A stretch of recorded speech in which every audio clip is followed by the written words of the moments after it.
Here's why the run state has that exhaustion check. When stamina hits 0, you don't just stop. You're locked out of sprinting until it recovers past a threshold, around 20%. That little rule is what makes stamina a real resource. You have to manage it, instead of something you ignore. Tune the threshold to taste, but keep the idea. Sprint. All right, so our next part is to create our script. So what we'll do is simply create RunState, open it up, and I'm going to go ahead and actually go into the WalkState and copy this as a base because a lot of this is going to be relatively similar. The obvious difference is that this is going to be the run animation, and do make sure that this name fits with your animation tree with this name right here.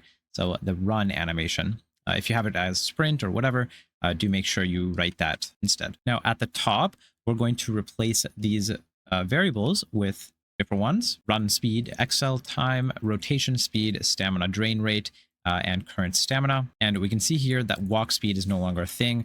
And that is obvious because we replaced it with run speed. So we'll just replace that. And that is actually pretty much it because the run speed is higher. So it's already going to be faster than the walk. But there is another issue or another thing we're going to add, which is going to allow this to actually feel a bit more like we're running. And that is to actually get the stamina to be used. And we'll do that by saying current stamina minus equal stamina drain rate times delta, player.stamina is equal to the current stamina. Then just to double check, what we need to do is make sure that if our stamina is 0 or less than 0, we'll just return to walk, the walk state. And that is pretty much it for the run state. Super simple, pretty straightforward. We've already done most of the logic for it. All we need to do now is add it as a state. That is not the right one. So let's make sure we add the run state, which it doesn't exist. And that is for a very good reason, because the class name is WalkState. So we need to rename it to RunState. Now when we search up run, it'll show up. Now we have the idle walk run, and now we should be able to test this out. And now you can see when I hold shift, my player starts sprinting, and eventually I should get tired. Okay, so there is a bug, and that is transitioning back from the walk or from the run to the walk. It seems that even though my stamina is 0, I'm not transitioning back to the walk state. It seems I'm just staying in the run state, but I'm not actually moving. So it's kind of good and bad. So let's take a look at what's going on. Okay, so the way we can actually kind of test this is you can see on the bottom that I am printing the current state. And we can see that I am in the run state. And when I finish, we actually go into the walk state. It's printing the walk state. Now, there's two issues that kind of caught from this. Basically, we are going into the walk state, but there's another issue. Back in our run state, for our current stamina, we redefine this at 100, and it does kind of work, but the problem is it never resets every time we enter. So either we can reset it here, or what we can do is replace these two lines with one, and we won't even need the current stamina, which will basically just say we'll reduce the stamina by the stamina drain rate times delta. Now we can just remove this right here, and then we'll need to replace the player stamina with the current stamina with player stamina. Now back inside of our input manager or input controller, we need to find the transition to jump.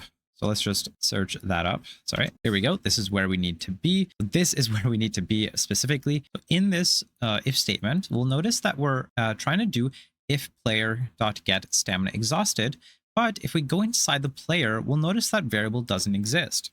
So we're kind of missing a few features that involve the stamina, and we need to fill that. And one other thing I just noticed is this right here says run state, but we actually just need to say run. So what we'll do is we'll add two new variables: stamina recovery threshold and stamina exhausted. This is a Boolean, and this just tells us if our stamina is exhausted or not. So the cool part about this is back inside of our run state, we're going to simply add a condition here saying player.stamina exhausted equals true before transitioning into walk. Now this will trigger inside of our input controller. So now this will return true if it is exhausted. But back inside of our player, we need to add to the process. And all we need to do is say if stamina is exhausted and stamina is greater than the recovery threshold, then we will say it is false. So this will only set it to false if it's true and if it's greater than the threshold, which in this case will be 20. So this way we won't be able to just run if our stamina is less than a certain amount. Of course, the threshold, you're able to do whatever you want. I find low numbers like 10 might work better, like 10 10 to 15, but it does also depend on the amount of stamina that you're using. And if your game is going to have stamina upgrades in the future, which a lot of Souls-likes will have that. So of course, it is up to you on how much you want this number to be. But with that, let's go ahead and test it now and see if this actually works. So we're going to run around a little bit, and after a bit, we'll notice that I can no longer run, but I'm holding shift right now, and you'll notice I go kind of between walk and run, and that is because every time I have enough stamina, it'll just go back into the run state. But if I let it just walk for a bit, I should recover my stamina, and now I can run around a little longer. Awesome. Now with that, that ends our run state. Now feel free to, I just noticed this texture button. I'll just delete that. We don't want that there. Feel free to add a stamina bar if you'd like, but we will be covering UI at some point in the near future. But for now, I will